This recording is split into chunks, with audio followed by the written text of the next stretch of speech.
Le balado Écologie et Société, c'est un espace de discussion libre et ouvert où j'invite des acteurs de la crise climatique et des enjeux sociaux, que ce soit des professionnels ou des porteurs de témoignages uniques, mais surtout, je crois que c'est des gens du quotidien qui sont surtout aussi très pertinents parce qu'ils vivent et font partie intégrante d'une réalité qu'on cherche à comprendre. Parce qu'au fond, on fait tous partie du même toit, de l'enveloppe environnementale actuelle. Alors, le balado Écologie et Société, ça commence maintenant.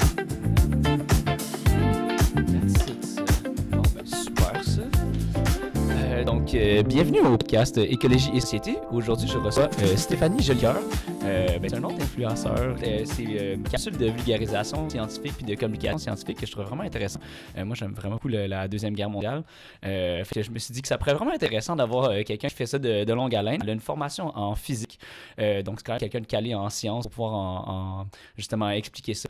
Puis si vous ne l'aviez pas déjà fait, évidemment, allez follow le podcast sur Spotify, Deezer et toutes les compagnies. Donc, bienvenue, Stéphanie.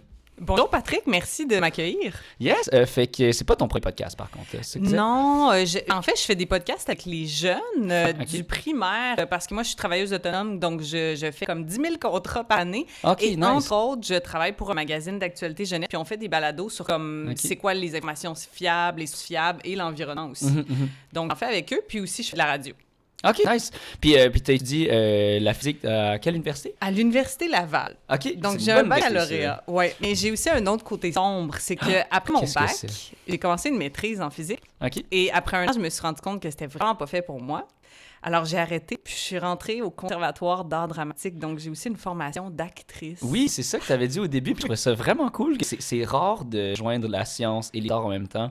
Mais genre, moi, j'ai plein d'amis là, qui ont fait des maîtrises, qui ont fait « Oh mon Dieu, que ça me tente vraiment pas de revivre ça. » Fait que moi, je trouve que c'est tout à ton honneur, au contraire, de dire que c'est trop sombre. Ça devrait être vraiment bien. Merci, Patrick. Ouais. Mes parents étaient un peu surpris. Mais ouais, tout s'est bien passé. Ouais. Moi, j'ai fait un certificat en développement énergétique durable. Ça les a moins surpris. Cool. Mais en or, il aurait fait « Oh là, est-ce que tu prends le dérive de ta carrière d'ingénieur? » Mais au contraire, c'est vraiment cool. Puis, un des invités qui va sortir l'an prochain, c'est un philosophe qui est ingénieur. Puis, il disait que la force des gens en ingénierie, c'est justement la culture. Pas la culture, mettons, de la nourriture, la culture en or, justement. Ça permettait d'avoir une ouverture sur l'esprit. Puis, ça te permet de comprendre plus ton prochain. Fait que justement, toi, tu as joint exactement ce que mon dernier invité avait dit que c'était la bonne voie de faire. Ben voilà, tout est dans tout. Exact. Puis pourquoi, d'où t'es passé de... OK, t'as aimé ton bac en physique, pourquoi devenir actrice? Ben en fait, c'est ça, j'avais toujours aimé l'art. Tu sais, moi, quand j'étais jeune, là, j'étais le genre d'enfant qui aimait tout. Là. Je lisais des livres sur tout, puis je voulais devenir tout les métiers possibles. Puis je pense que je suis quelqu'un qui aurait de la misère à juste faire une affaire dans un domaine toute ma vie. Puis j'admire beaucoup les gens qui sont capables de focuser sur une affaire. Mais moi, tu sais, quand j'étais en sciences, je m'ennuyais de l'art puis des arts de la scène. Puis quand j'étais en théâtre, par contre, je m'ennuyais beaucoup de la science. Fait que je suis extrêmement contente aujourd'hui d'avoir trouvé un métier qui joint les deux. Tu sais, vraiment, à chaque jour de ma vie, je pense, j'utilise mes outils de l'un et de l'autre. Ouais. Parce que comme ça, genre, tu dois sûrement faire tes recherches sur quelle science tu dois faire, comment expliquer ton truc. Mais là, il faut aussi que tu écrives ton texte. Est-ce que tes vidéos sont scriptées, entre guillemets? Ou, Ben, c'est ça. En fait, pour mes vidéos, mes outils en théâtre m'aident énormément parce que moi, j'ai beaucoup d'amis qui font de la science sur les réseaux sociaux aussi. Puis, tu sais, il y en a qui disent qu'ils ont des téléprompteurs ou, tu sais, ils apprennent par cœur. Mais moi, ce côté-là, en fait, j'ai un peu moins de misère parce que je m'écris un script, mais après ça... Tu sais, je le fais un peu comme un PowerPoint, ad-lib. bullet points and stuff. Exactement. Puis des fois, j'invente des choses, tu sais, sur le moment, puis ça passe bien. Donc, tu sais, mais je fais beaucoup de recherches parce qu'en communication scientifique, tu sais, que ce soit, tu sais, des fois, je fais des chroniques à la radio, des fois, je fais de la recherche contenu pour des émissions télé. Je crée des activités scientifiques pour les enfants au primaire, au secondaire. Je fais des conférences, puis je fais mes vidéos à moi sur les réseaux sociaux. Mais dans n'importe lequel de ces mandats-là, il faut absolument que je reste rigoureuse. C'est tout ce que je dis, je vais aller trouver des sources fiables. Je considère que dans un monde idéal, là, je le dis en mon nom, pas mon milieu professionnel, mais dans un monde idéal, nous, les communicateurs scientifiques, on n'existe pas. OK. Parce que dans un monde idéal, ce seraient les scientifiques directement qui parleraient de la science qu'ils font au public. L'affaire, c'est que c'est déjà un travail à temps plein d'être chercheuse. Puis en plus, pas nécessairement tous les scientifiques qui veulent faire de la communication ou qui ont la vocation de ça. C'est très rare, en fait. La majorité sont très introvertis, rigoureux. D'avoir des scientifiques qui sont bons vulgarisateurs. Fait que c'est pour ça que mon métier existe. T'sais, nous, on sert d'intermédiaire, mais il faut pas que la rigueur se perde à cause qu'il y a un intermédiaire entre le public Ouais. puis la science. Fait que les communicatrices scientifiques, il faut vraiment qu'on reste rigoureux. Ben, j'ai l'impression que tu dis que les gens qui font de la vulgarisation sont moins rigoureux. Pourquoi tu penses qu'en faisant de la communication, ça implique moins rigoureux? Juste parce que sociétalement, les gens qui sont... Ben là, on le voit, là, surtout sur les réseaux sociaux, il y a des trucs sur les Reels, puis des vidéos qui se disent, puis t'es comme, oh my God, c'est de la désinformation totale. Ouais. Fait que c'est-tu à cause c'est à cause de ce public-là de personnes qui fait ça que tu penses que la rigueur, c'est important? Ben en fait, les communicateurs professionnels, en fait, Ouais. qui le font bien, on n'est pas moins rigoureux, justement. C'est on ça. est rigoureux. Mais en fait, tu sais, il faut faire attention aux gens qui prétendent faire de la communication scientifique. Ouais. Tu sais, quand vous regardez des vidéos sur YouTube, vous écoutez n'importe quoi à la radio, tout ça, Ouais. assurez-vous toujours, tu sais, d'aller voir c'est qui cette personne-là qui vous parle, puis elle, quoi où son est-ce qu'elle prend background, ses là? informations, Ouais. c'est ça, sa formation, puis tout ça. Donc, mais un bon ou une bonne communicatrice scientifique, c'est vraiment quelqu'un qui, justement, qui conserve la rigueur du scientifique puis la passe au public. Sauf que notre métier, c'est d'être rigoureux en étant compréhensible. Ouais, Parce ouais. que le but, c'est de rendre la science accessible, Ouais, de la ouais. rendre ludique, Ouais. de raccourcir le format, d'expliquer les termes techniques. Donc, c'est ça le défi, c'est de garder les deux. Ouais. Mais moi, mettons, moi, j'ai une formation d'ingénieur. Souvent, quand je regarde tes vidéos, je suis comme, OK, that's real, ça, c'est bon, nanana. J'espère que tu n'as pas trouvé d'erreur. Non, ça, vraiment pas. Non, c'est tout souvent très, très on point. Là, mais j'adore tes capsules de Seconde Guerre mondiale. Moi, j'ai lu John Keegan, genre une espèce de brique. Oui. Genre, ouais, c'est adorable. C'est pas très accessible comme brique. Fait que tout ce que tu faisais, je trouvais vraiment intéressant. Mais justement, genre, comme, c'est quoi comment tu fact-check vraiment? Si on va dans le détail, là, comment tu fact-check tes trucs, là? Je m'en vais, tu sais, pour ce qui est, c'est ça, parce que dans mes vidéos sur les réseaux sociaux, je mélange science et histoire, puis souvent l'histoire des guerres mondiales, parce que j'aime ça. Voilà. Donc, tu sais, côté histoire, c'est techniquement pas ma spécialité. Ouais. Donc, T'as pas fait un ballon en histoire, là. je prends doublement du temps parce que je sais que j'ai encore plus de risques de me tromper. Donc, tu sais, je vais vraiment aller me renseigner dans les livres reconnus d'historiens et d'historiennes reconnus. Quand je vais sur Internet, je vais m'assurer que c'est des sites fiables, tu sais, des encyclopédies fiables ou des sites de musées reconnus. Puis quand je fais, tu sais, pour le côté science, je suis déjà un petit peu plus dans mon élément. En général, ça me prend moins de temps, mais... Tu sais, des fois, quand je parle de physique, puis c'est des choses que je connais déjà, là, tu sais, l'énergie ou la conservation de mouvement, je veux pas tomber dans le piège de faire des erreurs quand même. Fait que même quand c'est un concept que je connais depuis longtemps, je vais aller revérifier. Ouais, parce qu'il y a quand même des scientifiques qui se contredisent. Je veux dire, la science, c'est quand même la base de se dire que tu n'assumes pas que quelque chose est vrai. On dit tout le temps que c'est la théorie à jour, mais le jour où ça va être plus vrai, ben ça sera plus ça, genre. C'est ça. Puis il y a toujours des nuances, des fois, puis c'est un défi parce que j'essaie que mes capsules soient pas plus longues que 3 minutes. Ça veut dire que pour certains concepts, faut que je l'explique en moins que 3 minutes, tout en faisant comprendre au public que j'ai pas tout dit. Exact. Tu sais, si j'explique la relativité restreinte, là, on s'entend, là. Ouais. Tu sais, Ouais, mon Dieu, c'est énorme. Là. Ouais, dans ouais. 3 minutes, je vais faire passer certains concepts tout tu en sachant fragmentes que un je peu peux le truc, pas là, t'expliquer ouais, toutes les nuances de la chose. Non, exact.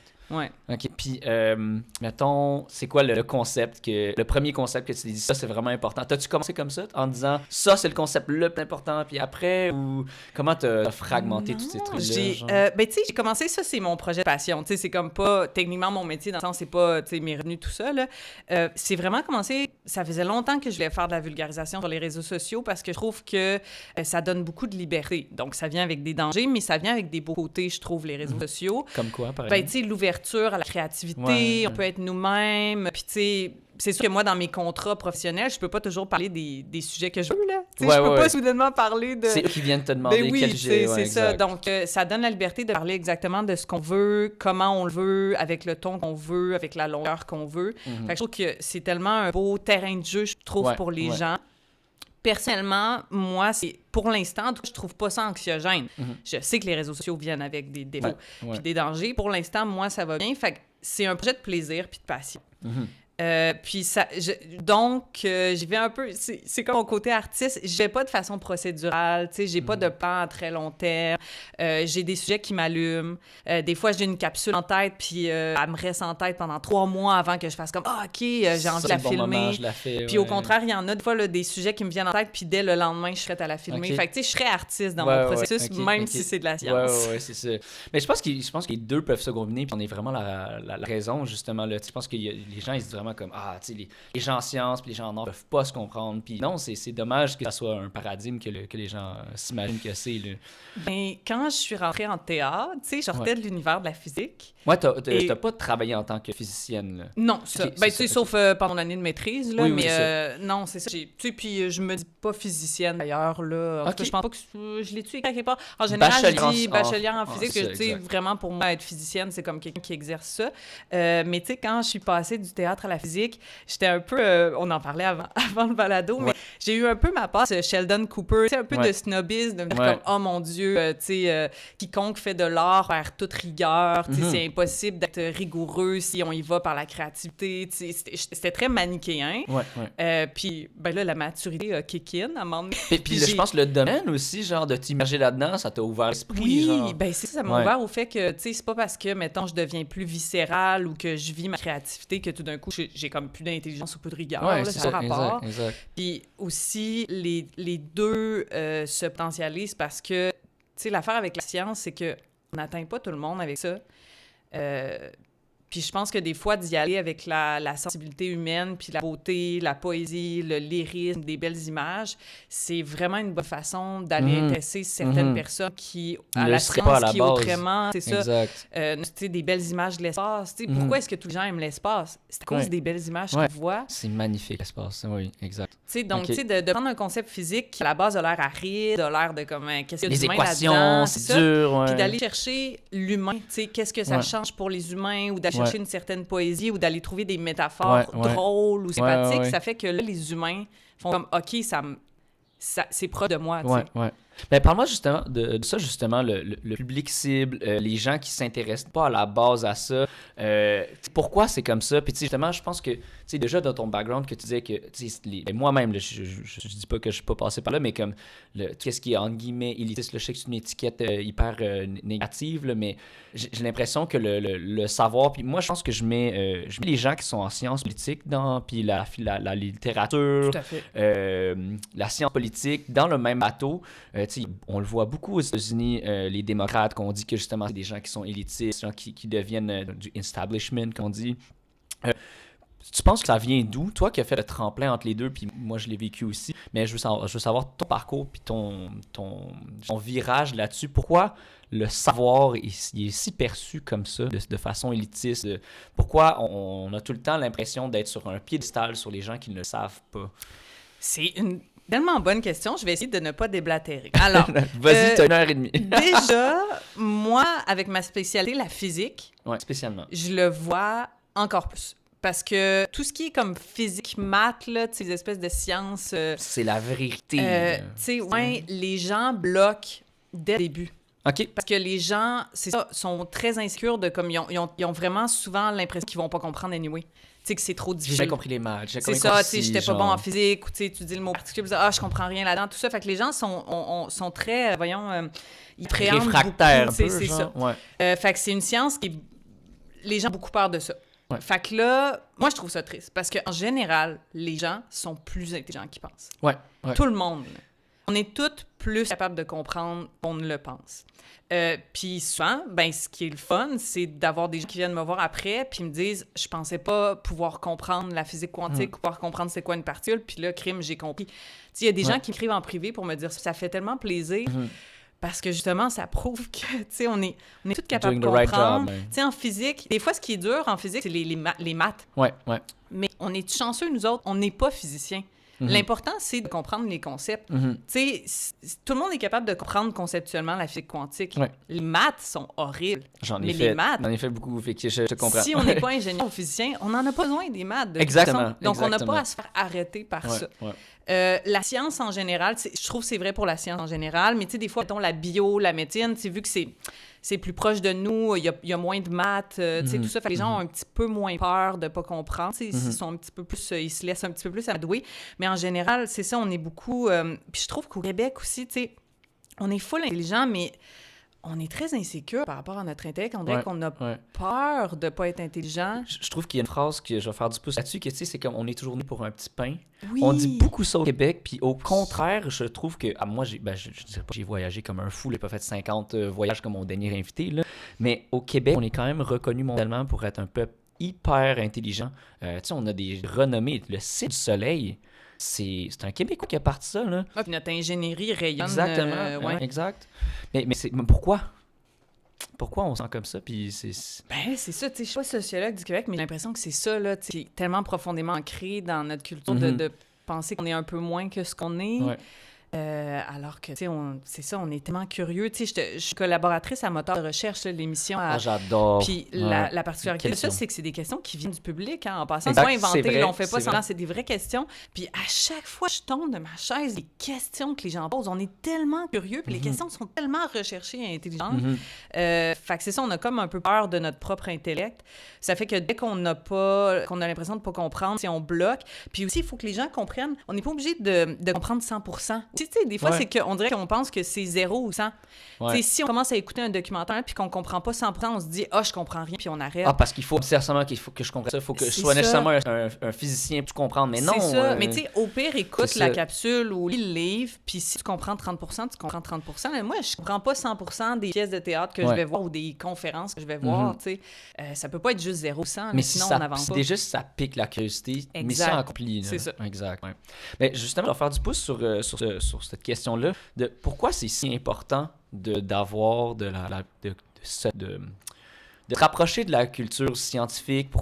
Moi, je trouve que l'importance, je vais donner mon puis tu feras du pouce là-dessus, mais la science, je pense que les gens se mettent ce paradigme de se dire que c'est comme tu disais, des mathématiques, les choses que les grands penseurs pensent. Mais en fait, je pense que la définition de la science, c'est de s'intéresser à la nature. Puis, je pense qu'on fait une distinction entre la nature de l'humain, la nature sur Terre, puis la nature en astrophysique de l'univers. Puis non, justement, la physique, ça concerne du microscope jusqu'au microscopique. Je sais pas si c'est cet avis-là que tu as sur pourquoi la vulgarisation scientifique est si importante pour, du moins, la communication scientifique. Ben oui, tout à fait. Puis j'abonde dans ton sens. Tu sais, avant d'appeler ça la science, je veux dire, comme dans le... Je veux pas dire n'importe quoi, mais il y a 300-400 ans, on appelait ça la philosophie naturelle. Là. Le titre de Newton, c'est comme principe mathématique de la philosophie naturelle. Donc, c'est vraiment une compréhension de la nature comme un tout. Puis, tu sais, pourquoi c'est important, la vulgarisation scientifique, puis que les gens s'y intéressent, c'est qu'après ça, ça nous aide à prendre des décisions. Ah, mon Dieu, OK. Vas-y donc. Qu'est-ce que tu veux dire pour ça? Là, tu sais, parlons d'environnement. Là. Moi, j'ai des collègues et des compères professionnels que eux... Tu sais, moi, mon DAS, c'est la physique, là. Mais tu sais, j'ai des gens que eux, c'est l'environnement, puis les changements climatiques. Puis ils envoient des vertes puis des pommures. Puis quand je les vois travailler, je me dis c'est tellement important parce que, justement... C'est le seul moyen... Ben, c'est le seul moyen... Tu sais, les gens sont très... Il y a une fatigue, là, par rapport à ces sujets-là. Tu sais, c'est rendu anxiogène, c'est tellement complexe, tout ça. Ça dépasse l'humain. Ça nous dépasse parce que, tu sais, on est comme fait pour réagir à des menaces immédiates, concrètes. Puis, tu sais, le changement... C'est ça, les changements climatiques, c'est vraiment quelque chose comme d'abstrait. C'est pas vrai, on en voit déjà les effets, mais qui reste quand même pour l'instant mais abstrait. pour le régler, il faut que ça soit abstrait. C'est ça, puis ça se développe à un rythme qui est pas comme le même rythme qu'un danger immédiat. Fait qu'on dirait que nos cerveaux ne catchent pas encore, ou en tout cas la plupart des gens. Puis les scientifiques, ils ont beau s'échiner à nous faire des rapports puis à nous dire les chiffres, on dirait que ça passe pas. Fait que, tu sais, la vulgarisation scientifique, c'est un bon moyen peut-être d'aller chercher les gens. Tu sais, je vois mes compères qui font de l'humour sur l'environnement. De rentrer à plus petite échelle, puis d'aller chercher la personne dans le moyen qui est nécessaire. Des pièces de théâtre sur l'environnement. Tu sais, là, on va chercher la madame qui n'aurait peut-être pas lu l'article de Québec Science, mais elle, le théâtre, ça l'intéresse. Ou je sais pas, moi, JF de Québec qui va pas écouter Découverte, mais qui va pas lire le rapport du GIEC, mais il y a un stand-up d'humour sur l'environnement, ben là, ça va passer. Mais ça prend des gens, justement, qui font cet exercice de prendre la science puis de lui donner un format plus positif, tu sais, plus le fun, ça veut dire de se mettre des lunettes roses par rapport à ce qui se passe, mais c'est ça, de la rendre moins anxiogène. Ben, toi qui a vu les différents médias là-dessus, tu trouves que le média le plus efficace pour la transformation puis de rejoindre le public sur cette question-là écologique, tu penses que ça serait lequel? Je dis ça de même, là, mais je pense que c'est l'humour. OK. C'est pas obligé non plus d'être du gros stand-up comique, genre on se tape les cuisses, mais tu sais, d'y aller avec un peu d'autodérision. Des dramatisations un peu, là. Ben, ou tu sais, des solutions, d'y aller vers les solutions plutôt que qu'est-ce qui va mal, qu'est-ce qu'on fait pas assez. Parce qu'on en a déjà assez de ça, je trouve. Là. C'est ça. Ben, c'est ça. Puis, tu sais, c'est le rôle des gros rapports du GIEC, tout ça, puis des COP. Tu sais, c'est chacun son rôle, les autres sont plus là-dedans.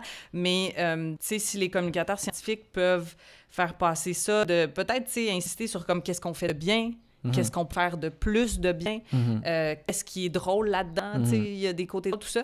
Fait que l'humour, c'est universel. C'est universel, ça va avec la culture, mais c'est un moteur universel. Oui, mais il n'y a aucune culture qui ne rit pas. Là, c'est ça, tu sais, qui ne rit pas. Je pense que je suis safe de dire que j'ai pas besoin de fact-check ça. Là. Mais il faut pas non plus penser que si on n'est pas drôle, on peut pas sensibiliser les gens. Tu sais, mettons un exemple, moi, je rêvais depuis longtemps de faire de la vulgarisation sur les réseaux sociaux, puis dans ma tête, pour faire des trucs sur TikTok, il fallait être drôle. Parce que TikTok, c'est très connu pour ça, c'est beaucoup des sketchs, puis des mèmes, puis ça. Puis, tu sais, c'est pas vrai. Je veux dire, c'est fantastique, les gens qui sont drôles sur TikTok, mais tu peux aussi aller sur TikTok puis faire des vidéos très sérieuses. Donc, c'est ça, tu sais. L'humour, c'est très fort, mais je sais pas, tu sais, ceux qui nous écoutent, là, si vous êtes pas genre des petits clowns de vocation, c'est pas grave. Ouais, c'est ça. Plus, là. Autant que ça pique la curiosité, c'est déjà très bien. C'est ça. Exact. Ouais. Puis pourquoi ton format, tous les formats que tu utilises, les Reels, ça t'est venu de où de se dire, ça, ben toi qui justement as fait du théâtre, t'as décidé, pourquoi t'as pas fait le théâtre, pourquoi t'as pas fait les autres trucs, pourquoi ce format? C'est pas très Est-ce que tu as réfléchi à ça? Ouais, je sais exactement pourquoi je fais pas du théâtre. C'est parce que j'ai zéro patience pour les projets. Okay. Genre, tu sais, le théâtre, moi, ils ont toute mon admiration. Parce que monter une pièce, c'est genre 1 an de demande de subvention, 2 ans pour écrire la pièce, 6 mois de pratique. J'ai zéro la passion le focus pour ça. Mais tu te connais, c'est déjà bien. Moi, je pense que c'est au contraire. C'est ça, j'aime bien utiliser les outils du théâtre, mais c'était une des choses que je trouvais difficile au théâtre. Je trouve que les gens qui sont dédiés justement à travailler pendant 5 ans pour finalement produire quelque chose puis le présenter pendant 1 mois, je trouve ça admirable. Moi, zéro. Fait que tu sais, dès que j'ai une idée, j'aime bien qu'elle puisse être exprimée puis que ça donne un produit fini très rapidement. Puis c'est ce que la technologie des réseaux sociaux permettent de faire. Genre. Exactement. Fait que je trouve pas ça admirable de ma part. Mais non, ben, comme tu disais, là, tu peux pas déconstruire l'argument que tu as dit tantôt. Tu viens rechercher justement ton propre public cible. Genre, exact. Oui. Puis c'est quoi ton public cible, justement? Mais je sais pas. Ben, en fait, dans les stats ou je sais pas. OK, dans les analytiques. Ouais, je commence à savoir. Puis là, ça me trouble un peu. Donc, c'est gênant de le dire. Sur YouTube, parce que, tu sais, mes Reels Vertigo, je les mets aussi en short sur YouTube. J'ai constaté avec un grand malaise que, tu sais, c'était comme 90% des Français. Des Français mais oui, mais je parle de guerre mondiale. Ils adorent ça, eux autres. Ah ouais? Ben, moi, j'aurais tendance à dire qu'il y a plein des gens d'Amérique du Nord qui s'intéressent à ça. En tout cas, sur YouTube, ils sont pas là. L'algorithme channel vers là. C'est un peu au désespoir par rapport à ça, là. Mais, ben, j'aime bien les Français, mais moi, mon but, c'est que les Québécois s'intéressent à la science puis à l'histoire. Je trouve ça important. Au Québec, on a un certain détachement avec l'histoire. C'est pas extrêmement valorisé dans le cursus d'éducation, puis bon, c'est sûr qu'on n'a pas eu les guerres mondiales chez nous, donc tu sais, on a un petit peu plus de distance. C'est tout. C'est le seul choix c'est ça. Fait que, mais après ça, c'est parce que comprendre l'histoire, ça nous aide à prendre des décisions pour le présent. Fait que tu sais, mon but, c'était que ce soit apprécié au Québec. Mais heureusement, sur les autres plateformes, c'est beaucoup de Québécois, beaucoup d'hommes. Ouais, OK. Puis c'est très correct. J'aimerais ça que les femmes s'intéressent aussi. Ben, tu sais, ça, c'est un défi qu'en génie, on voit aussi juste déjà tout cool. J'ai l'impression que l'ingénierie, la physique, je suis sûr et certain, là, c'est ça, exact. Là, genre, je voulais pas le fact-checker, mais comme on s'entend que là. Puis ça, c'est quelque chose que justement, je trouve ça vraiment le fun. Mais en fait, moi, c'est un des trucs que j'ai trouvé ça super intéressant quand j'ai fait mes recherches sur toi. Puis je me disais, c'est cool, une physicienne qui est une femme là-dedans. C'est un beau flambeau à démontrer aux autres filles. Tu sais, mettons, moi, des fois, avec l'ordre des ingénieurs, je m'en vais aux les écoles secondaires, puis je viens de parler de la profession. Puis, comme, quand il y a des filles qui s'intéressent, je suis comme vraiment cool, genre, let's go, on y va jusqu'au bout. Fait que ça, je trouvais ça vraiment cool que tu sois une femme qui justement, en physique, justement, même dans Big Bang Theory, il y en a peu, puis là, genre, ça, elle est vraiment bonne, nanana. C'est un beau personnage, fait que, comme, est-ce que c'est un peu ça que tu as de faire? En fait, dans mon métier aussi, là, dans mes contrats, je fais beaucoup aussi de choses reliées à des événements comme les filles et les femmes de sciences, les filles et les femmes de sciences, un duo électrisant, en tout cas plein de choses, les femmes en STEAM. Puis quand on me propose de faire des choses dans ces événements-là, je dis toujours oui parce que c'est vraiment important pour moi. J'ai travaillé un peu dans le passé avec l'Ordre des ingénieurs. Là, ils ont comme l'objectif 30% de femmes en 2030, quelque chose comme ça. On a 16% actuellement. C'est capital 17, parce que ça avance. ça peut avancer plus. Je veux dire, on s'entend, c'est vraiment mieux maintenant qu'il y a 100 ans. Ouais. Mais, tu sais, il y a tellement de place à continuer à progresser. Puis c'est vrai que, tu sais, ce qui est comme maths, informatique, comme une certaine gamme de domaines de sciences qu'on dirait que notre je sais pas si c'est comme un mélange de culture puis de je sais pas quoi, mais en effet, on dirait qu'il y a encore moins de femmes là-dedans que, mettons, en bio puis en médecine, tout ça. Infirmerie, psychologie et compagnie. Ouais. C'est ça. Puis je sais pas de quoi ça tient. Ça doit être un mélange de plein de facteurs, évidemment. Mais je trouve ça le fun aussi, justement, d'être là parce que dans les événements ou quand on développe des ateliers pour encourager les filles à aller en STEAM, je tiens à ce que ce soit pas juste, justement, les sciences où il y a déjà beaucoup de femmes. Tu sais, parce que souvent, on nous dit, j'essaie d'être claire, là, mais on dit, crée une activité, tout ça, pour les filles en sciences, puis fais quelque chose sur la bio ou la science médicale. Puis je suis comme, non, on peut faire trucs sur aller en physique, robotique ou optique, tout ça. Puis ils sont comme, puis je suis comme, oui, il faut justement, sinon on va un peu contre l'objectif, contre notre propre objectif. Mais on travaille moins sur... on travaille plus sur l'intention que le quota, genre que ça, je trouve que c'est un peu dommage. C'est comme une mauvaise intention, là. Il faut savoir plus de filles pour avoir un objectif. Tu sais, le but, c'est pas juste d'avoir des filles, c'est d'avoir des filles dans les domaines qui justement, comme tu dis, qui en ont plus besoin, genre. Puis moi, je trouve que, tu sais, je vais faire un parallèle sur une invitée du podcast qui était comédienne, qui était humoriste féministe. Puis je trouvais ça le fun qu'elle disait que pourquoi elle faisait de l'humour féministe, c'est que il y a un panel de personnes, 50% environ là, de la population, qui sont des femmes qui pensent différentes, qui vivent des réalités différentes, qui pourraient apporter des idées différentes. Fait que, tu sais, d'apporter une femme dans un domaine, je pense que ça pourrait être justement comme, moi, je vis tellement pas ça, puis j'ai fait un parallèle, des idées d'innovation, là, ils viennent souvent des trucs qu'on vit personnellement, que justement, ce bassin de personnes-là pourrait bénéficier le domaine d'ingénierie ou de physique à cette nouvelle réalité-là, exact. Genre. Puis, tu sais, c'est pas pour polariser les choses, là, c'est pas noir ou blanc, mais tu sais, typiquement, le leadership féminin a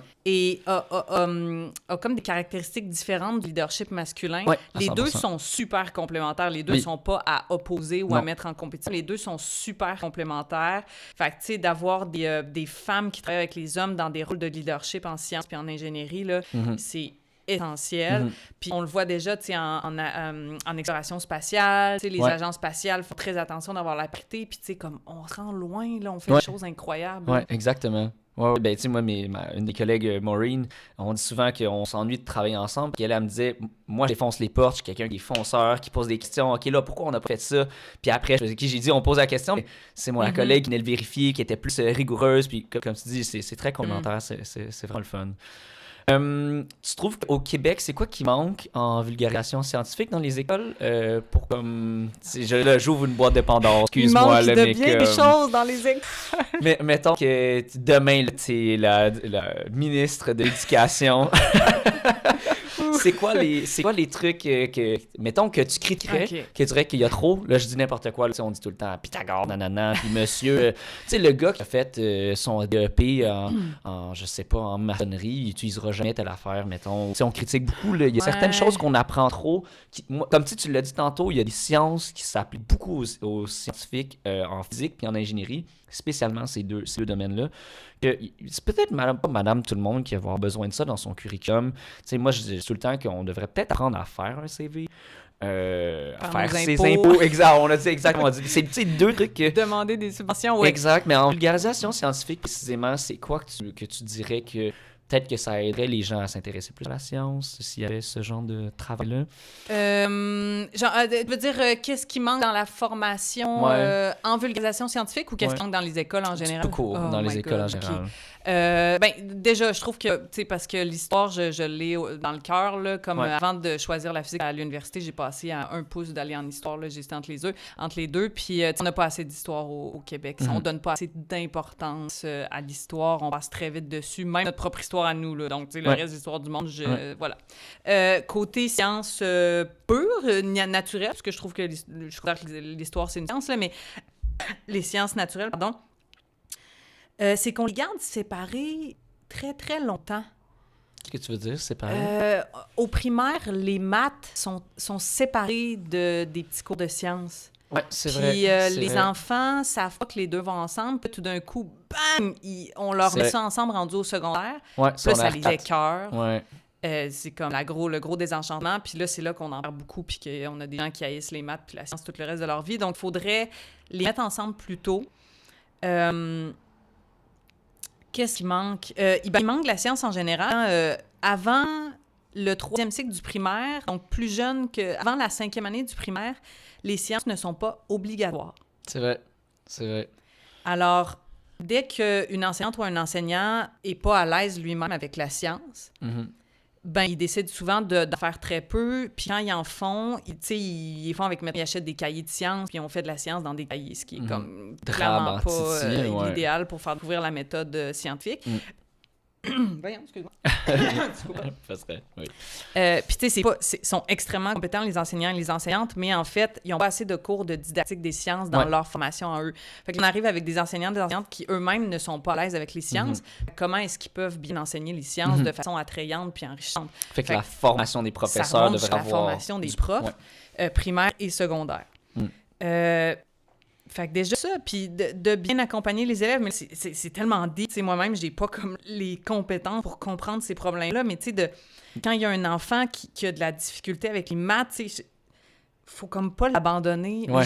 C'est tellement trivial ce que je dis, mais c'est comme... Faudrait être capable de détecter quand un jeune commence à pas aimer la science, puis être capable de le rattraper, parce que puis le but, c'est pas que tout le monde devienne scientifique. Mais de garder cet intérêt-là. C'est que tout le monde garde l'intérêt puis la compréhension de c'est quoi la science puis à quoi ça sert. Une espèce de littératie scientifique qu'on traînerait jusqu'à l'âge adulte. Je trouve aussi qu'il manque de philo. Ça n'a aucun bon sens qu'on fasse de la philo jusqu'au cégep. Oui, c'est 100% vrai. Des grosses questions devraient se poser avant. Là. Oui. Puis tu sais, il y a j'ai reçu un invité, Benoît Chalifou, lui, c'est un scientifique puis un conférencier en compétences humaines. Puis il disait que c'est les enfants qui apportent les plus grandes questions.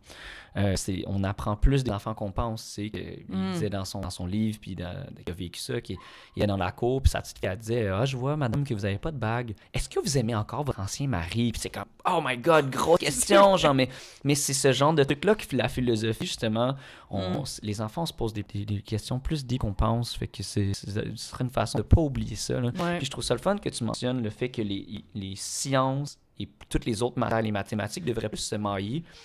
Moi, j'avais pris un cours, moi, je suis vraiment... mais comme tu disais, les personnes qui ont peur des maths, moi, j'ai peur du français. J'étais complètement traumatisé par genre, le système de l'éducation là-dessus. Puis, tu sais, je sais que j'en parle souvent dans le podcast, mais cette professeure-là, cette triste de mathématiques que j'ai pris à l'université, genre comme 1 an, elle disait que elle faisait des parallèles. Elle disait, t'es ingénieur, OK, parfait, je vais t'enseigner le français. Tu vas voir, le français, c'est des règles mathématiques plus que tu penses. Wow! Puis elle avait dit, tu vois, ça, c'est un cas comme ça c'est comme ci, c'est comme ça, non, t'as 4 cas. Puis j'étais genre, wow! My God, pourquoi on m'a enseigné le français comme ça? J'étais comme, là, je comprends les cas, là, ça peut être ci, ça. Puis là, j'ai mes 4 cas, tu sais, en mathématiques, on apprend souvent des cas, tu sais, quand on fait des preuves mathématiques, il y a souvent des cas de tel truc.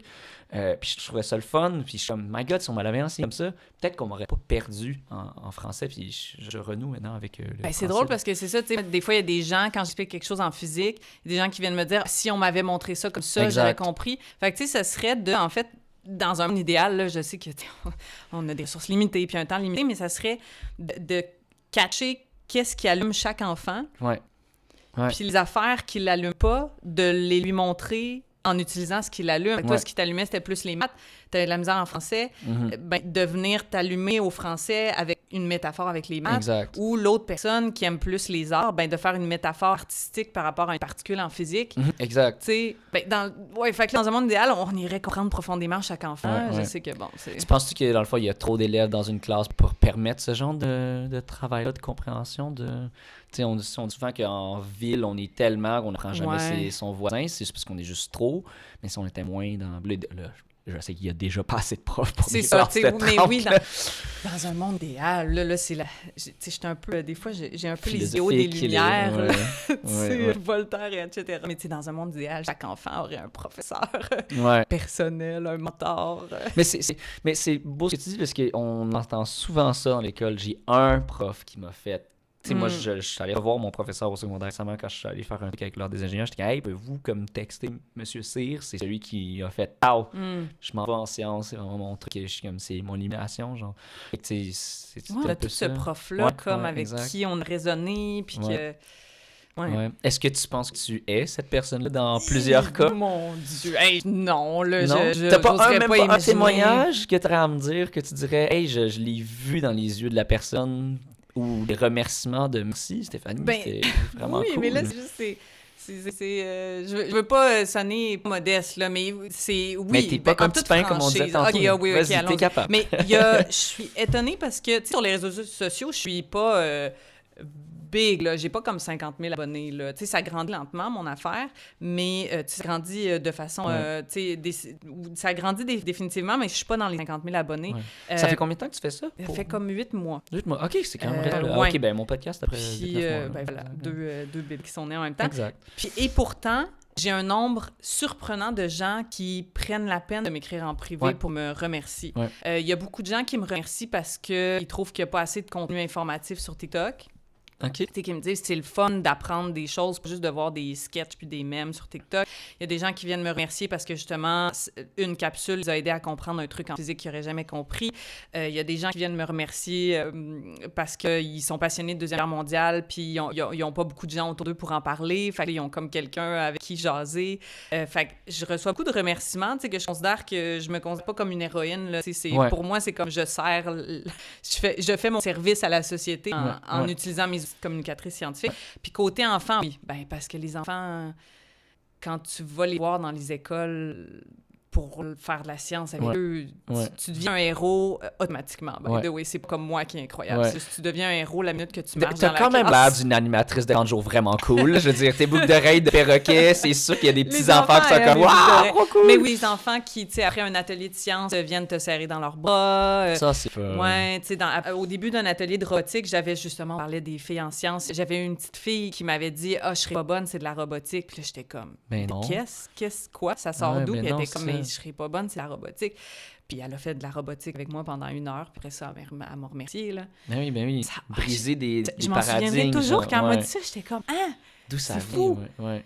Vraiment, là. Tu sais, sociétalement, il y a beaucoup ça, hein. Genre, comme, tu sais, je veux dire, je veux pas faire une généralisation, mais c'est quand même pas faux qu'il y a beaucoup de filles qui doivent se dire ça. Je veux dire, ça doit pas être la première, puis sociétalement, on est comme, tu sais, les gars, doivent faire des finances, des finance bros, puis tu sais, genre, des filles, ça doit faire de la psychologie, professeur, infirmière, nanana, comme, genre, je trouve ça le fun, c'est ça combat un peu j'espère, stéréotype-là. Je pense qu'en général, les gens sont reconnaissants quand quelqu'un les aide à comprendre, c'est tout. Fait que, tu sais, tous les gens qui font du contenu informatif sur les réseaux sociaux, je pense qu'ils doivent recevoir des remerciements comme moi. Les gens sont reconnaissants quand quelqu'un leur a pris la main pour leur expliquer quelque chose. On espère que tous ces gens-là sont rigoureux, là. Oui. Mais là, c'est en faisant ce petit travail-là de le faire que ces gens vont le venir. J'aimerais ça faire du pouce sur ce que tu disais tantôt. Tu disais que... apprendre la vulgarisation sur la vulgarisation scientifique, puis juste la science en général, la nature, ça t'aide à prendre des décisions. Moi, j'entends souvent ça dire, puis dis-moi si je me trompe, là, mais on dit souvent que les Québécois, comparés aux gens qui sont en Europe, ont moins de connaissances générales. En quoi la place de la connaissance générale, puis là, tu fais de l'histoire, de la science, on s'entend que c'est tous dans le général, à quel point ça peut vraiment les aider à prendre des meilleures décisions, comme tu dis, genre, là, tu l'expliques un peu tantôt, mais vas-y dans le détail, je trouve ça vraiment le fun de quel genre de décision tu peux prendre parce que tu as compris un concept en science, parce que tu as compris un concept en physique, ou même en histoire tout court, tu sais, comme, honnêtement, comme, tu sais, on dit souvent, on fait souvent les mêmes erreurs en histoire dans le futur. Tu sais, en ce moment, géopolitiquement, on est en train de le voir. Là, je veux dire, on s'en va vers une Deuxième Guerre mondiale, puis pas différente, là, sensiblement la même chose. Quel genre en quoi ça aide d'avoir de la connaissance générale pour monsieur, madame, tout le monde?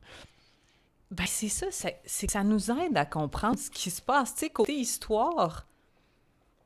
Tu sais, quand on dit qu'on est surpris par ce qui arrive, on devrait pas, là. C'est ça, tu sais, quand on se penche sur ce qui s'est passé au 20e siècle, c'est littéralement voyons, c'est comme si ce qui s'était passé au 20e siècle, c'était comme une roche dans l'eau, puis nous, on ressent encore les vaguelettes là, dans l'eau.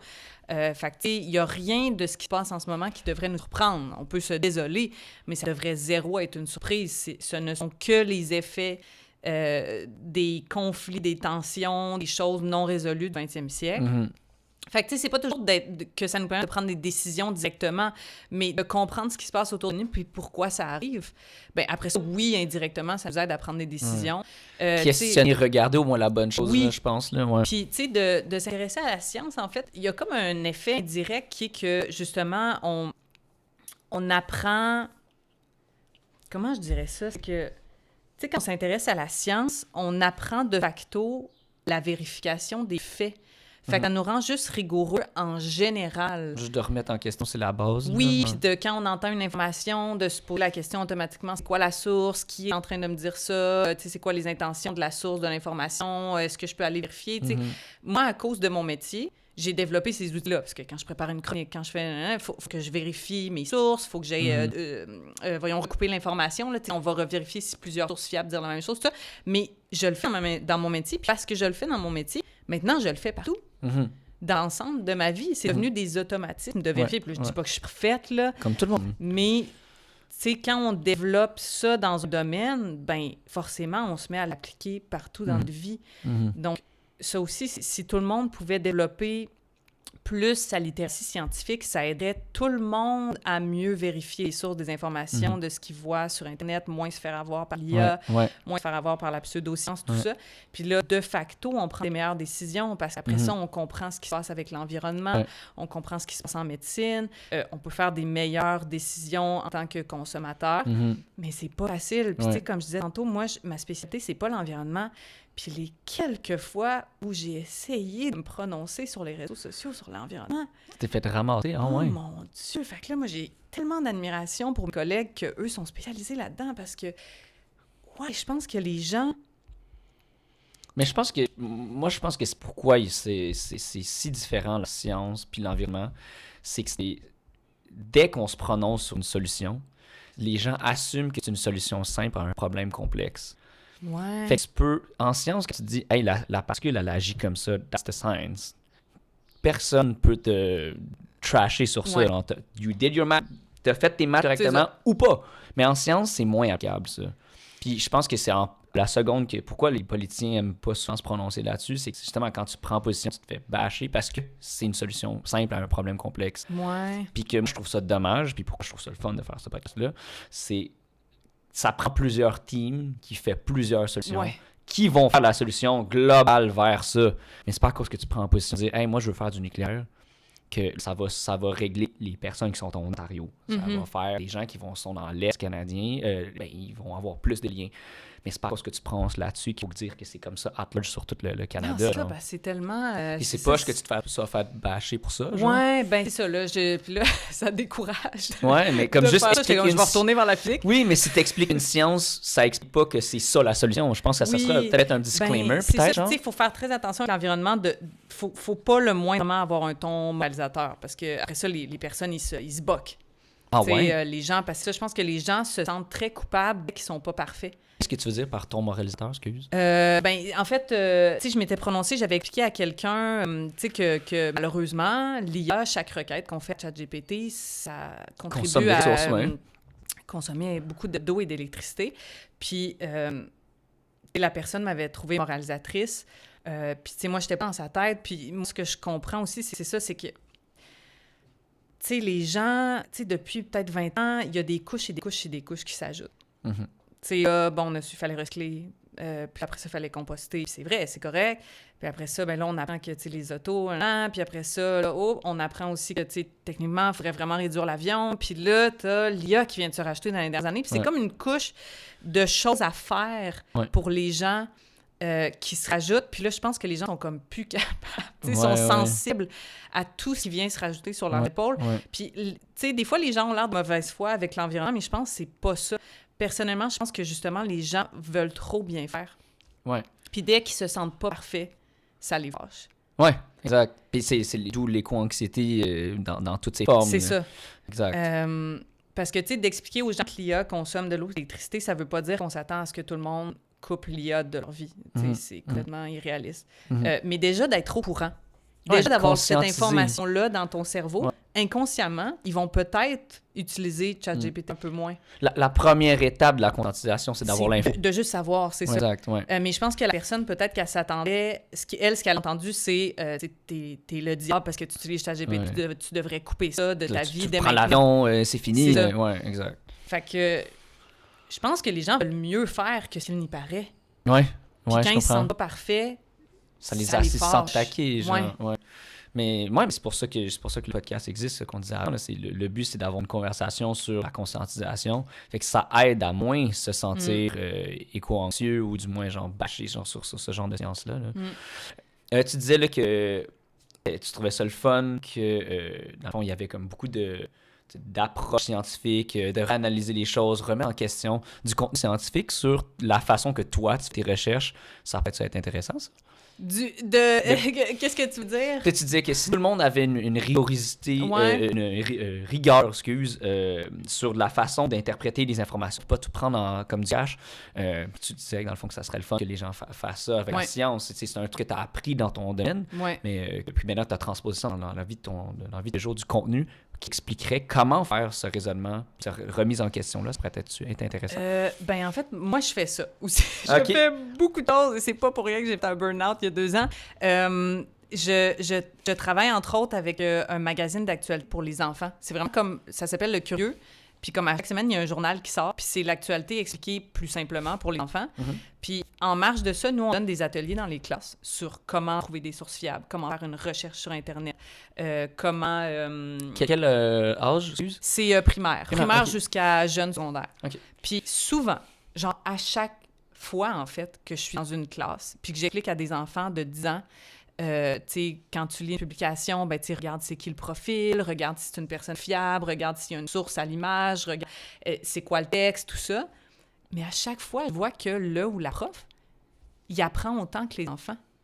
Ah ouais. Puis à chaque fois, je me dis, ces ateliers-là, je les prendrais, je changerais légèrement le ton, puis je les donnerais à des adultes, puis ça serait aussi pertinent parce que on a presque autant de misère que les jeunes. On a peut-être un petit peu plus de barrières mentales, là, tu sais. Mais donc oui, tu sais, s'il y avait quelqu'un qui pouvait vulgariser la rigueur elle-même, ça serait fantastique. Ouais. Peut-être sur les réseaux sociaux. Ouais, mais c'est ça. Genre, je pense que ça pourrait être intéressant que ces gens-là le fassent. Ouais. Mais là, je vais me sentir comme... Fait que là, peut-être que vous allez voir dans les prochaines semaines des vidéos de moi sur comment trouver une source fiable. Faites-le. Je vais être là. Mais non, mais oui, c'est une bonne idée. Parce que c'est drôle, parce qu'il y a des choses qu'on se focus tellement à montrer aux enfants. Ouais, les exact. Adultes, on est complètement perdus aussi. Ouais. On a un atelier sur l'intelligence artificielle pour les enfants. Ouais. On s'entend-tu que la personne moyenne devrait savoir ça. Là. est à peu près exactement au même niveau de compréhension qu'un enfant de 10 ans.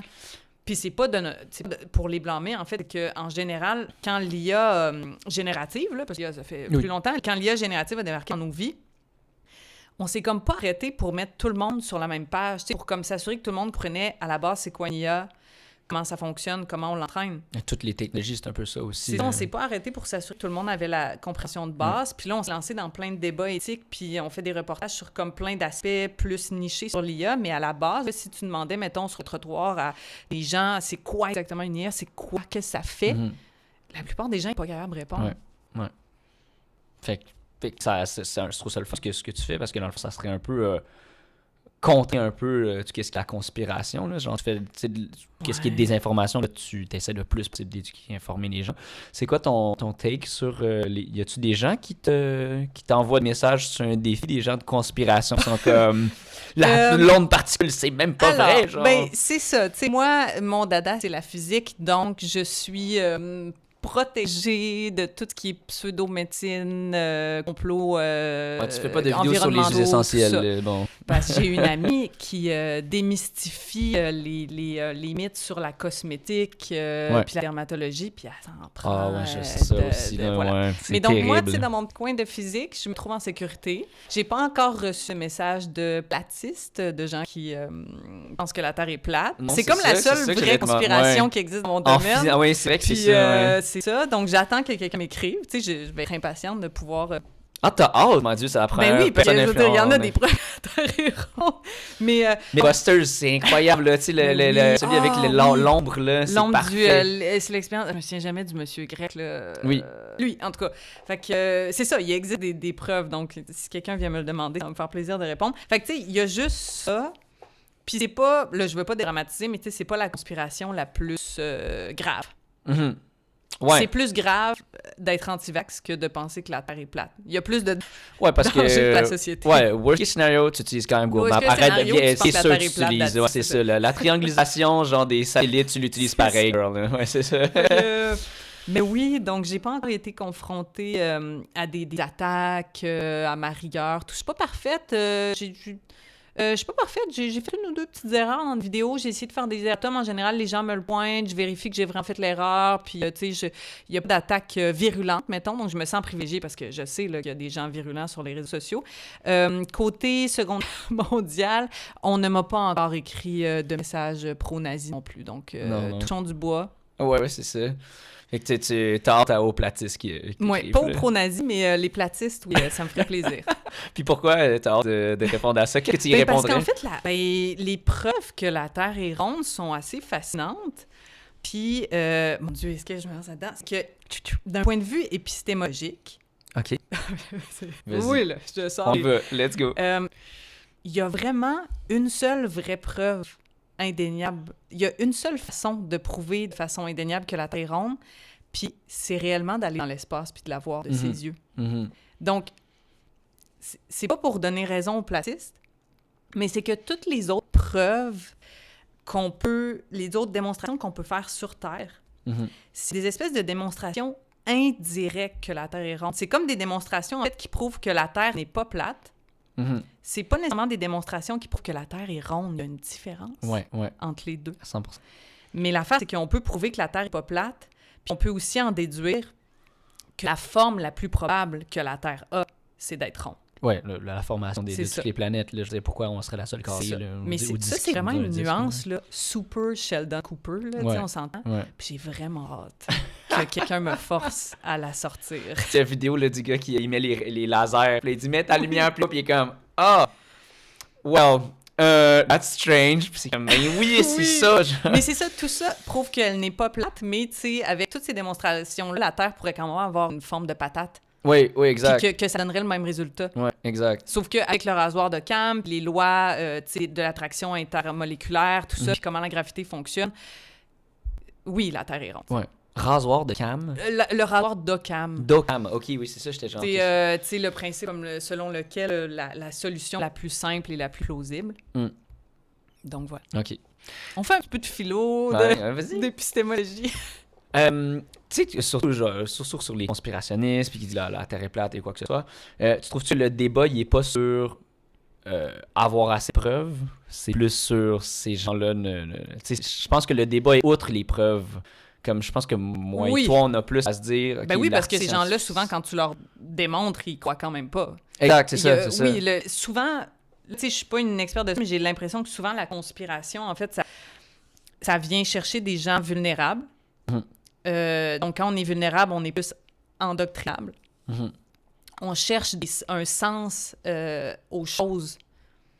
Tu sais, on aime ça découvrir des affirmations, des secrets qui donnent un sens. Un peu comme, il y a juste les dieux qui peuvent faire de la foudre, parce qu'on savait pas comment ça fonctionnait. Exact, je pense qu'on est comme ça, les humains.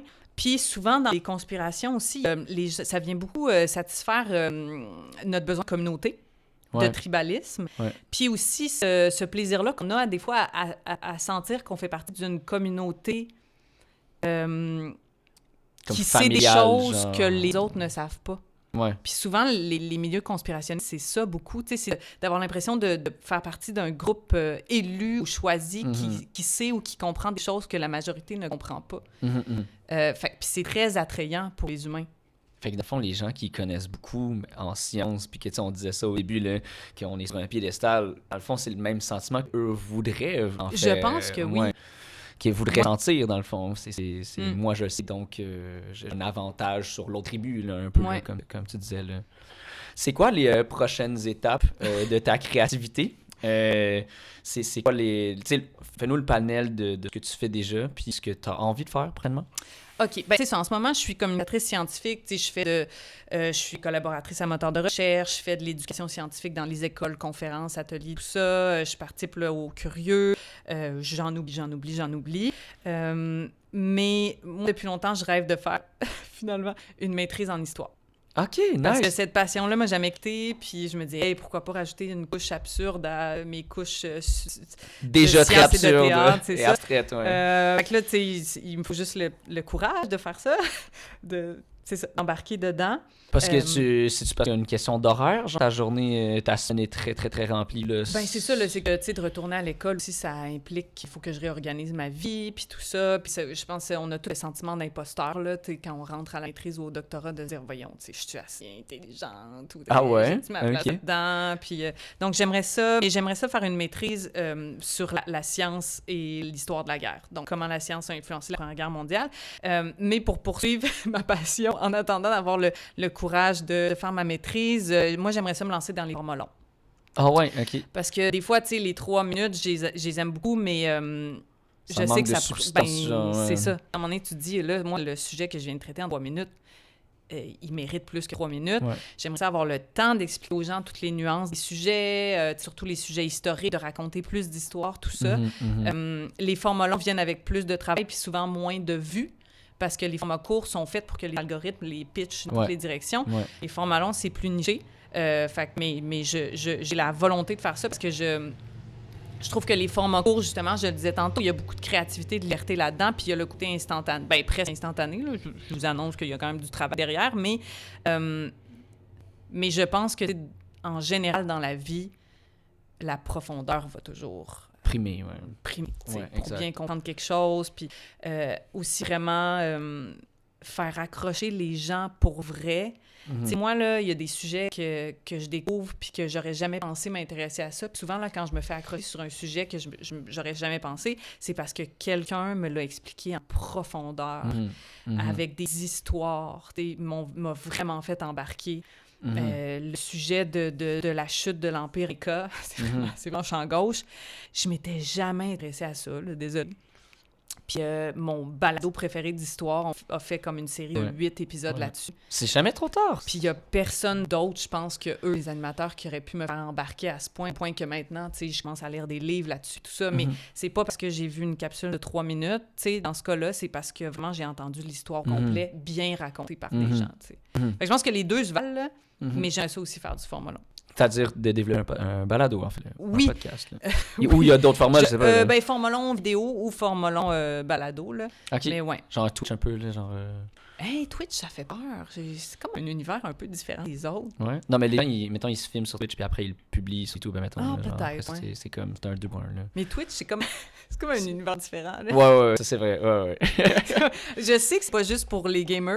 Mais dans ma tête, c'est juste pour les gamers encore. Oui, mais tu sais, genre, il y a mon frère, il aime faire les trucs de DJ aussi, puis il est un peu là-dessus, là, fait que c'est super intéressant aussi. Là, beaucoup de personnes de DJ que j'écoute sur Twitch, c'est comme, c'est live run, fait que c'est comme, c'est vraiment le fun. Là, je suis comme, OK, mais là, je l'ai écouté aujourd'hui, mais j'ai hâte qu'il ressorte, genre, parce qu'il y a telle musique que j'ai aimé ou quoi que ce soit là. Ouais, c'est pas intéressant. Explorer.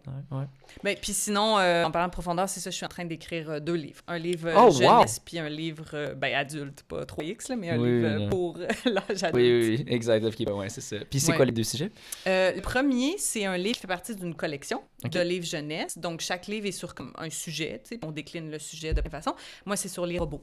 OK. Wow, super. Je sais, j'adore. Je suis comme... Les robots, qu'est-ce que c'est? Les robots à bébé, tous les robots, tout l'univers des robots, de la robotique, la place des robots parmi les machines en général, le lien entre les robots et les humains. Le robot qui est allé sur Tchernobyl, on en parle. C'est incroyable que tu dises ça parce qu'il y a un de mes chapitres qui est sur Joker, ce robot-là. C'est incroyable. Je veux dire, il y avait peu de chance. Là, je suis sûr que tu as vu la série Tchernobyl, qui est incroyable.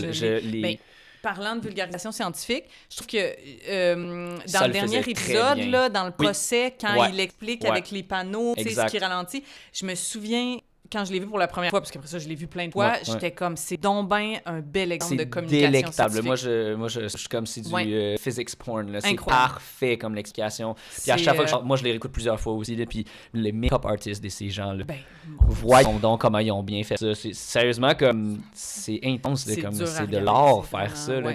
Ils ont bien dépicté, je trouve, les actions honorables aussi des gens de ces personnages-là. Historiquement, comme...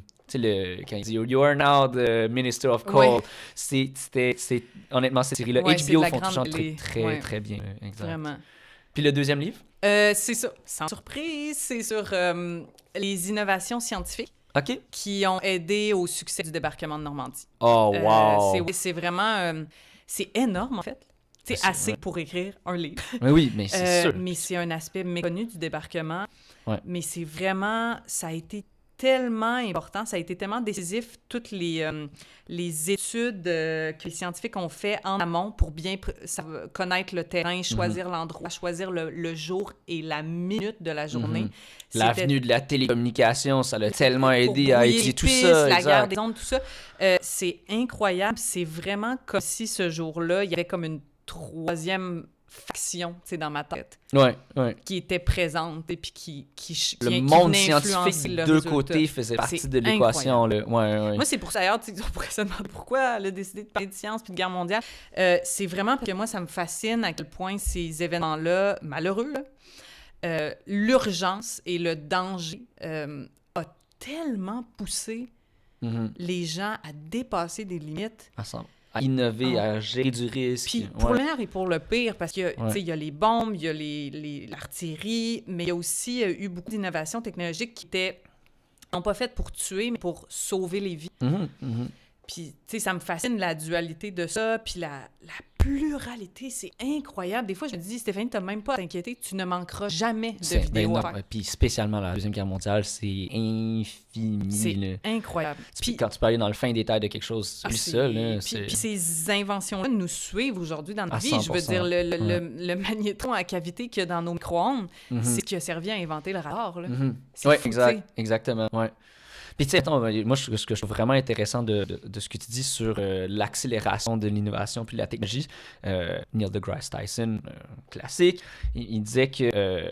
posait une question, puis il disait pourquoi les dernières années, l'exploration lunaire puis l'exploration spatiale, ça s'est tellement bien développé. Puis on dit tout le temps, c'est les Américains qui avaient comme un savoir, qui voulaient genre explorer. C'est comme, non, c'est tellement pas la bonne raison. C'est parce que géopolitiquement, les Russes avaient envoyé un satellite, puis on a dit, OK, on peut pas perdre cette course-là. Fait que ce n'est qu'une course c'était une guerre qui est guerre froide. C'était de la guerre. Oui, mais c'est malheureux, tu sais, parce que des fois, ça prend ce motif-là. Oui, puis tu sais, de péter la bulle, puis il y a plein de beauté avec ça, puis maintenant, on peut vivre des moments magiques grâce à ça, mais au départ, l'aérospatiale, c'est l'enfant de la guerre. 100%. Tout ce qui a mené à... C'est ça. Les premières fusées, techniquement, c'était le V2 allemande, les missiles balistiques. Puis ensuite, comme tu dis, dans les années 50-60, c'est sûr qu'il y avait une curiosité scientifique. On a amené, avec chaque mission Apollo, ils déposaient des instruments scientifiques. Mais au départ, ce qui propulsait la volonté des deux pays, c'était une inquiétude que l'autre développe des moyens militaires ou des technologies qui pourraient être adapté aux militaires, puis qui pourrait faire du mal. Puis tu as tout à raison, Spoutnik, le premier objet humain fabriqué par des humains qui est allé dans l'espace. C'est le premier, là, c'était comme... Notre premier pas dans l'espace, c'était Spoutnik. On est allé planter une petite boule de métal qui faisait bip-bip. Et il y a tout ça qui est beau, mais en réalité, tu as raison, ce jour-là, les gens n'étaient pas en train de se dire « Ah, le petit point bleu pâle... » Les scientifiques, c'est vraiment fun qu'on puisse le faire. Ouais, les gens se disaient... Les Russes, les Soviétiques... sont capables d'aller là. Ça veut dire qu'ils ont une fusée qui a les capacités de propulsion capables d'amener une boule de... Je me souviens plus de combien de kilogrammes. Bonne question. Un pilote X, là, Ça veut dire qu'ils ont un missile d'une puissance qui est capable d'aller... voilà. C'était purement des préoccupations militaires. Après est venu l'émerveillement du cosmos puis tout ça. Oui.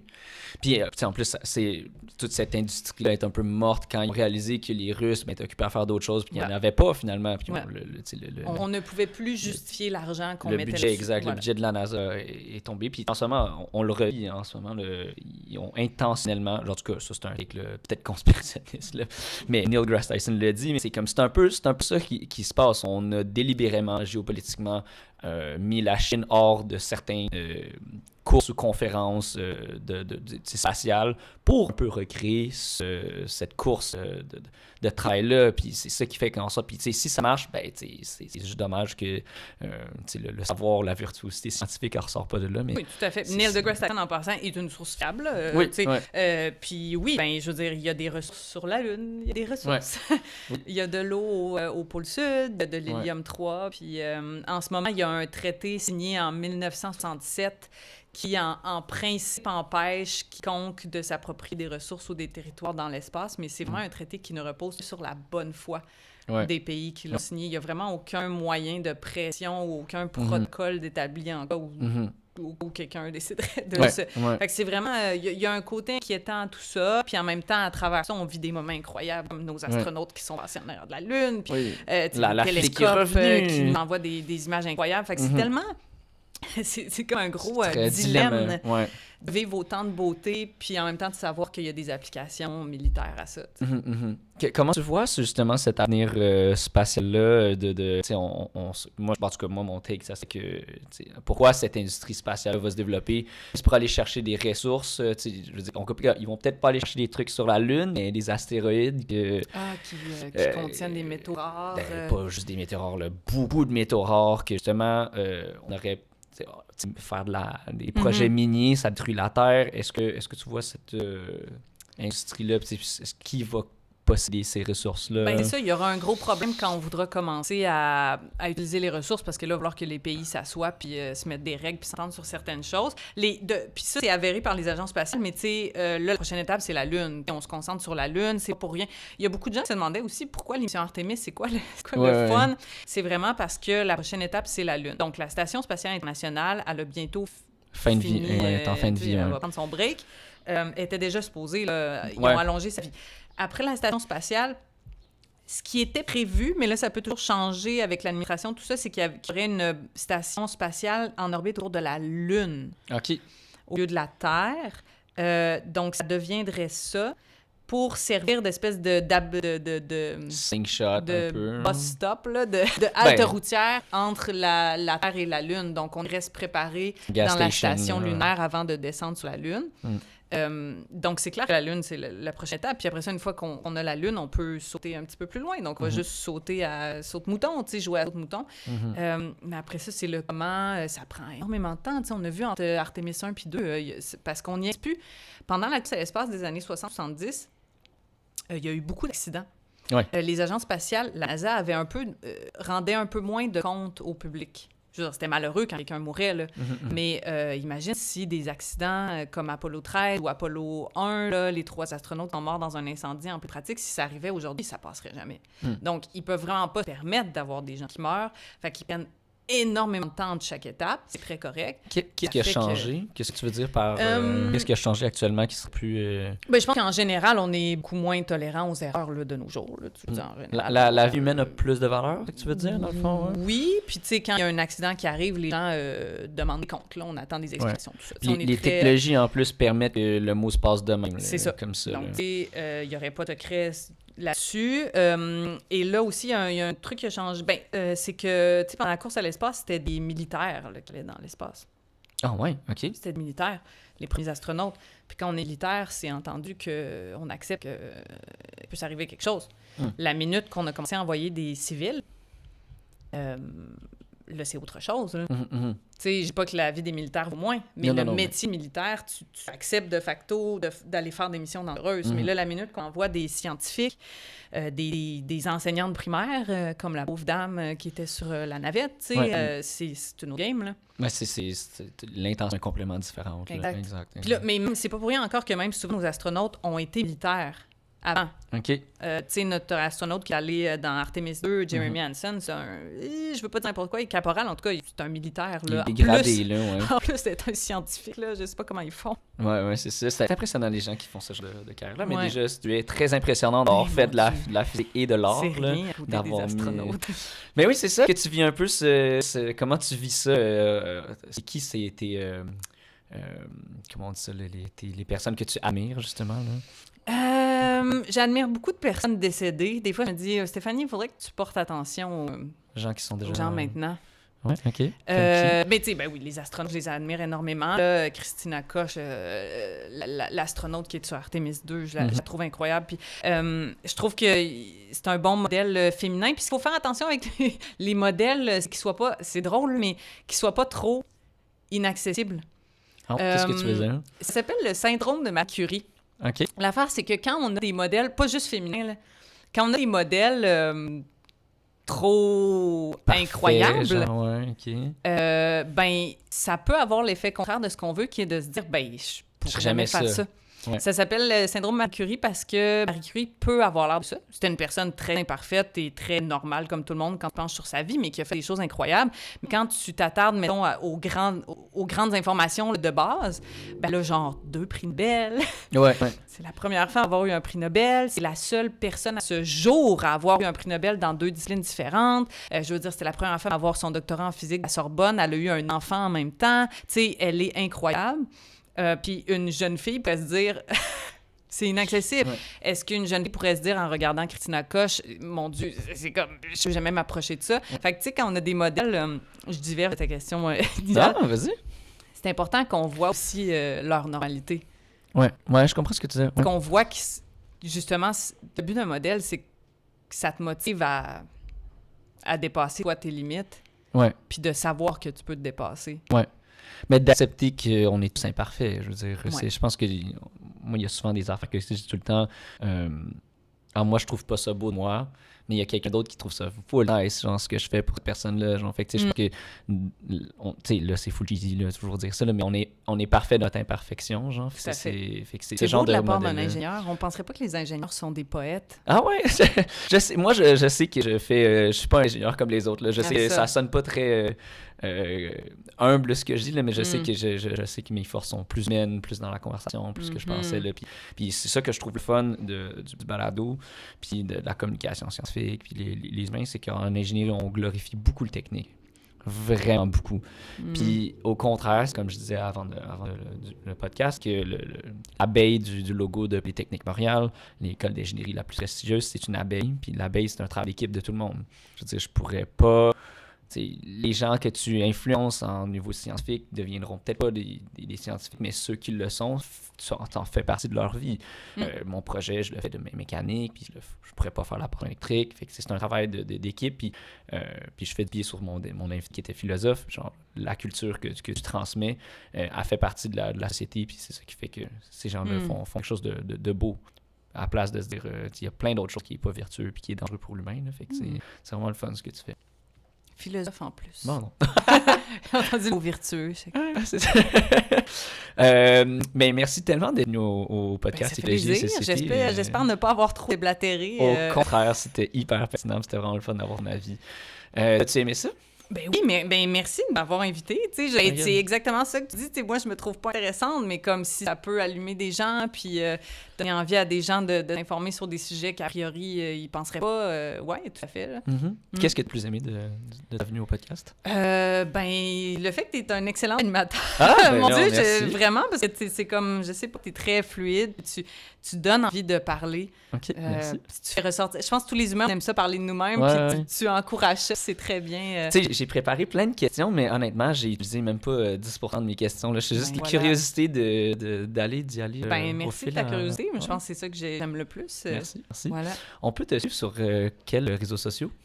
Alors, TikTok, Instagram, Facebook. Ouais. YouTube, mais là, sachez que je publie les mêmes vidéos. Fait que, si vous vous abonnez aux 4, ça se peut que vous voyez 4 fois la même affaire. Ouais. Puis, tu sais, j'ai un Linktree là, où je mets mes trucs plus professionnels. Fait que, voilà. Venez m'écrire, me poser des questions, me provoquer sur la Terre plate. J'attends juste ça. Ça va être... je vais juste le faire, moi. C'est ça, avec un compte anonyme. C'est ça. Puis, tes livres, tu penses les early quand? Mettons Alors, les robots, ça va être comme au courant de l'année, je crois. Ah, quand même? Ouais. Wow, OK. T'as-tu une maison d'édition déjà en tête? Oui, en fait, ça fait partie d'une collection. Mais je pense que j'ai le droit de le dire. C'est la collection Crois-le ou non. OK. De la maison d'édition Saint-Jean. OK, super ça. OK. Puis mon autre livre, je suis sur le point de signer. Donc, je peux pas encore rien dire. Puis, faut pas vendre la peau de l'ours, là, mais tout ça. Mais ça va être plus long à écrire. Ouais. On ne peut pas vendre la peau de Peau de l'ours s'il n'est pas d'accord avec le prix. Exact. Évidemment. Très bien imité. Exact. Oui, Galaxy French, c'est dans mon cœur. Là. Est-ce que t'es Génération Galaxy French? Mais oui, à mon fond, Dieu. là, pile dessus. Là, Ah, bien c'est sûr. parfait. Ouais. Après la pluie, le gazon est mouillé. Alors, c'est excellent. Enfin, je trouvais tellement cette série-là le fun. Puis, pas juste le fun, je l'ai regardé récemment, tout au complet, Ah, sont toutes ouais. sur YouTube. Wow, les horreurs. Les 5 saisons sont toutes Est-ce que là, ça a si bien tu veux. vieilli? Oui, Oh, vraiment. ça, c'est le Puis, fun. OK. au contraire, ça n'a pas seulement bien vieilli. Je réalise qu'ils étaient pas mal plus avant-gardistes sur la crise climatique, plus qu'on pensait. Ben, c'est vrai, c'est ça la prémisse. Exact. On c'est pense fou. souvent à cette série-là, c'est de la comédie, nanana, Bobby mange des pogos ou quoi que ce soit. Mais c'est vrai, ils ont quitté la Terre parce que... Mais oui. Puis il y a plein de beaux parallèles là-dessus. Tu sais, quand, mettons, ils ont eu le... C'est quoi, c'était le 5e anniversaire, le 4e anniversaire de l'émission. Ils sont comme, ça fait 5 ans qu'on est parti. Puis là, Charles, il fait... Ça fait 5 ans qu'on n'a pas trouvé de planète. Comment ils sont en ce moment en train de brûler? Il y a plein de trucs vraiment intéressants. Surtout aussi sur toutes les planètes qu'ils découvrent, de découvrir que la vie humaine n'est pas si différente. C'est comme... comment eux, cet équipage-là, vu qu'ils étaient une petite famille, qui s'intéressaient à cette mission-là.